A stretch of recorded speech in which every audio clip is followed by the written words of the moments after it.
সহজ লেসনে তোমাদের সকলকে স্বাগত। আজকে আমরা ষষ্ঠ শ্রেণীর তৃতীয় পর্যায়ক্রমিক মূল্যায়ন 2025 সালের গণিত বিষয়ের একটি নমুনা প্রশ্নপত্র সম্পর্কে আলোচনা করব। তো চলো এই ভিডিওতে আমরা দেখে নিই ক্লাস 6 এর থার্ড ইউনিট টেস্ট 2025 গণিত বা ম্যাথামেটিক্স সাবজেক্টের এই কোশ্চেন পেপারটি।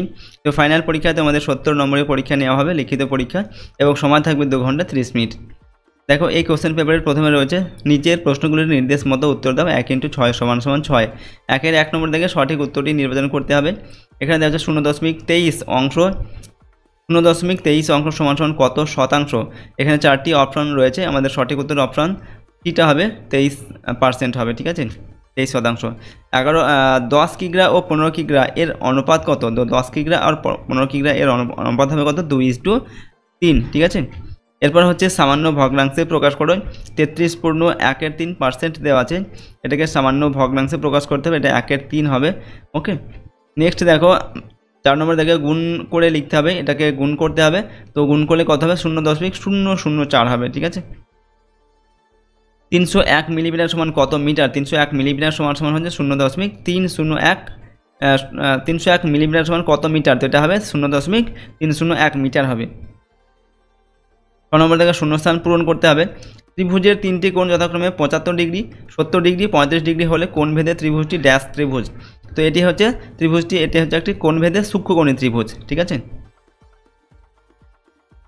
2 নম্বর থেকে নিচের প্রশ্নগুলির উত্তর দাও। 2 × 7 = 14। ভাগ পদ্ধতিতে বর্গমূল নির্ণয় করো। 256 বর্গমূল করতে হবে, 256 বর্গমূল হবে 16 হবে, ঠিক আছে। 2 নম্বরে সরল করতে হবে, এটা সরলতম মান বের করতে হবে। তো সরলতম মান হবে 15।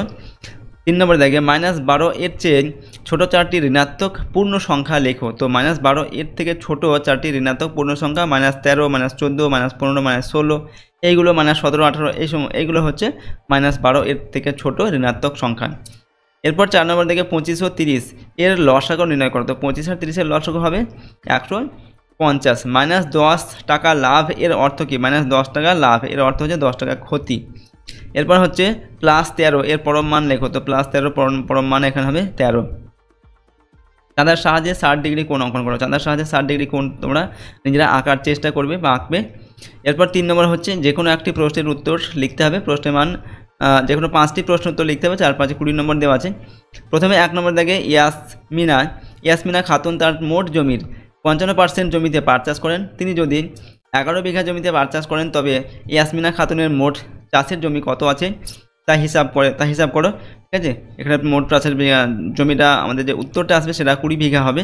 এরপর রঘুনাথপুর গ্রামের একটি পুকুর সংস্কার করতে যতজন লোক কাজে গিয়েছিলেন তারা ততদিনে কাজ করে মোট 12,375 টাকা পারিশ্রমিক পেলেন। প্রত্যেকের দৈনিক পারিশ্রমিক যদি 55 টাকা হয় তবে কতজন এই কাজে যোগ দিয়েছিলেন? উত্তর হবে 15 জন যোগ দিয়েছিলেন। অঙ্কগুলো তোমরা কিন্তু সমাধান করবে ভালোভাবে।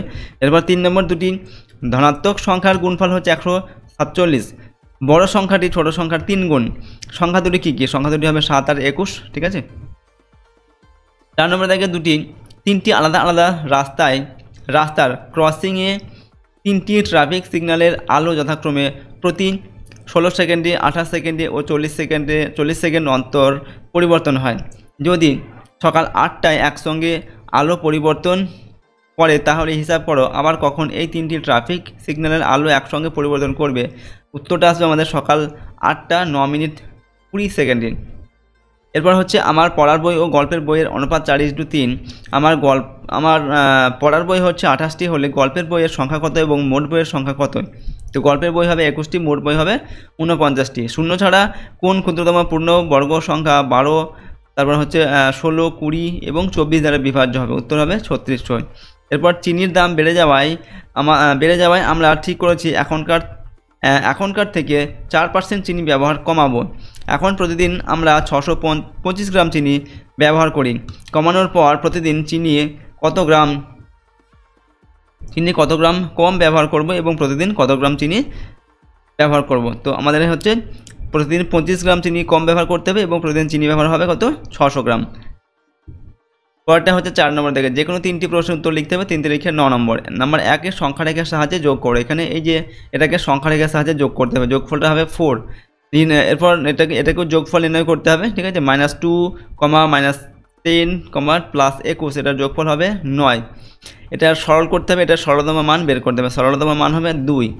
নেক্সট হচ্ছে 24 দেওয়া আছে আর ব্র্যাকেটের মধ্যে -32, সংখ্যা দুটির প্রথমটির সঙ্গে কত যোগ করলে দ্বিতীয়টি পাবে, উত্তর লিখবে -56।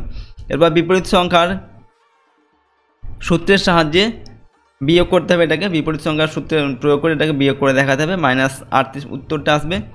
এরপর 6 নম্বর দাগে হচ্ছে আমার বাবার বয়স হচ্ছে 52 বছর 8 মাস 20 দিন, আমার জ্যাঠামশাই বাবার চেয়ে 3 বছর 10 মাস 26 দিনের বড়, আমার জ্যাঠামশাইয়ের বয়স কত? তো জ্যাঠামশাইয়ের বয়স হবে 56 বছর 7 মাস 16 দিন।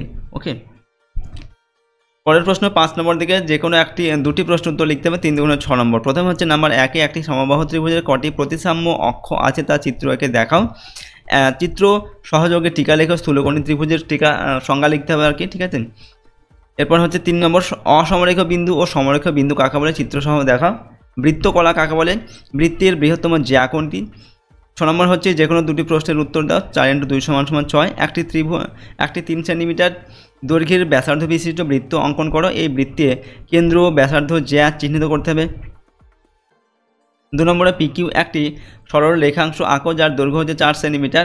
এই PQ সরল রেখাংশের উপর ও বিন্দু নিলাম, স্কেল ও পেন্সিল কম্পাসের সাহায্যে ও বিন্দুতে P সরলরেখার উপর OM লম্ব অঙ্কন করো। এরপর দেখো নাম্বার 3-এ স্কেল ও পেন্সিল কম্পাসের সাহায্যে 6 সেমি দৈর্ঘ্যের সরলরেখাংশ PQ অঙ্কন করো। PQ রেখাংশকে ব্যাস করে বৃত্ত অঙ্কন করো। এরপর 7 নম্বর হচ্ছে জাহানার স্কুলে এই মাসে 22 দিন ক্লাস হয়েছে, অর্থাৎ পঠন পাঠন হয়েছে।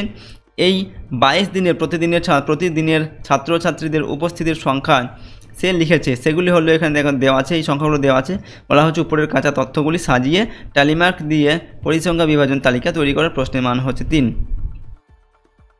8 নম্বর থেকে যে কোনো একটি প্রশ্নের উত্তর দেওয়া, প্রশ্নের মান হচ্ছে 4 নম্বর, 4 রেখে 4 দেওয়া আছে। নাম্বার 1-এ আমাদের 20 জন বন্ধুর মধ্যে কে কী ফল খেতে ভালোবাসে লিখি ও তথ্যগুলি থেকে স্তম্ভচিত্র তৈরি করি। এখানে দেখো এখানে দেওয়া আছে তথ্যগুলি, এখান থেকে স্তম্ভচিত্র অঙ্কন করতে হবে, ঠিক আছে। এরপর 2 নম্বর হচ্ছে হালদারপাড়ার মোড়ে রমেনবাবুর ব্যাগের দোকান, রমেনবাবু নিজেই ব্যাগ তৈরি করেন, এ সপ্তাহে ব্যাগ তৈরি তালিকা তৈরি করলাম। এটা হচ্ছে ব্যাগ তৈরির তালিকা, ঠিক আছে, কোন বারে কি কতগুলো ব্যাগ তৈরি হয়েছে সেগুলো। তো এখান থেকে আমাদের একটি স্তম্ভচিত্র অঙ্কন করতে হবে। 2টি প্রশ্ন দেওয়া আছে, যে কোনো একটি করতে হবে এখান থেকে। তো এই ছিল তোমাদের ক্লাস 6-এ 3rd ইউনিট টেস্ট 2025 গণিত বিষয়ের একটি মডেল কোশ্চেন পেপার তোমাদের সামনে তুলে ধরা হলো। এখানে যে প্রশ্নগুলো বা অঙ্কগুলো তোমাদের দেখানো হলো, এগুলো তোমরা কিন্তু ভালোভাবে প্র্যাকটিস করবে। এরপর আরও কয়েকটি সেট তোমাদের দেওয়া হবে, প্রতিটি সেটের অঙ্কগুলো তোমরা কিন্তু প্র্যাকটিস করে নেবে ভালোভাবে পরীক্ষার আগে, তাহলে দেখবে তোমরা কিন্তু ফাইনাল পরীক্ষায় এর মধ্যে থেকেই প্রশ্ন কমন পাচ্ছ। এটা হচ্ছে সেট নম্বর 2, এর আগে আমরা সেট 1 নম্বর সেট সম্পর্কে আলোচনা করেছি। তো প্রতিটা সেট কিন্তু তোমরা ভালোভাবে প্র্যাকটিস করে রাখবে। আর যদি আমাদের চ্যানেলে তোমরা নতুন হয় অবশ্যই চ্যানেলটিকে সাবস্ক্রাইব করবে এবং ভিডিওটিতে লাইক করবে আর ভিডিওটি তোমার বন্ধু বান্ধবীর সঙ্গে শেয়ার করবে। তো চলো আজকের এই ভিডিওটি আমরা এখানে শেষ করছি। সম্পূর্ণ ভিডিওটি দেখার জন্য অসংখ্য ধন্যবাদ।